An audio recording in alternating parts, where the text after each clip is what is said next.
မင်္ဂလာပါ Smart BWHS 1501 Bluetooth barcode scanner လေးကို Android phone လေးနဲ့ချိတ်ဆက်ပုံလေးရှင်းပြပေးပါမယ်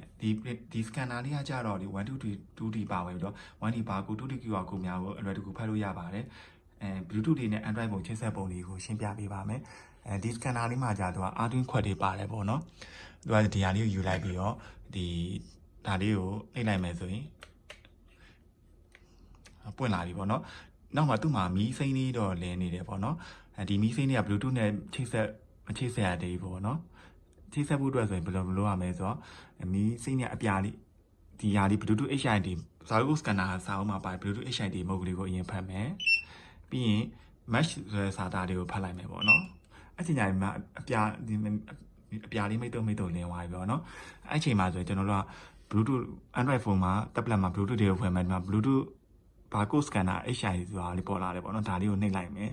pairing စလုံးနေပြီပေါ့နော်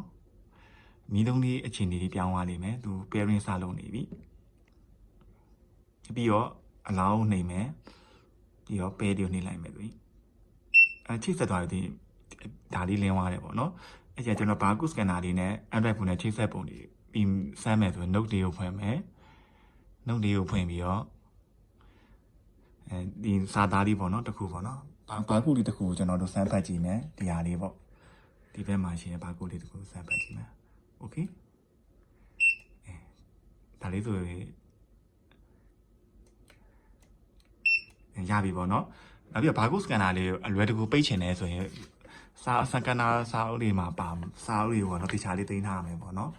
ဒီဟာလေးကိုဖွင့်ချလိုက်မယ်ဆိုရင်မိနစ်ဆိုတဲ့နေရာလေးပေါ့1 minute 2 minute ဆိုတဲ့နေရာလေးတွေ့နေမယ်ပေါ့နော်ဒီမှာပေါ့နော်စတိတိုင်းဘယ်နှမိနစ်ကြာရင်ပိတ်သွားခြင်းနဲ့1 minute ရှိတယ်5 minute ရှိတယ်10 minute ရှိတယ်30 minute ရှိတယ် no စတိတွေကလုံးဝမပိတ်ချင်တာပေါ့နော်ဒီက shut down ပေါ့ shut down ဆိုတာကြာ barcode scanner လေးပါအောင်ပိတ်ချင်တဲ့အခါမှာအသုံးပြုတာမှာဒီ shut down လေးကိုနှိပ်လိုက်မယ်ဆိုရင်ဖတ်လိုက်မယ်ဆိုရင် barcode scanner လေးက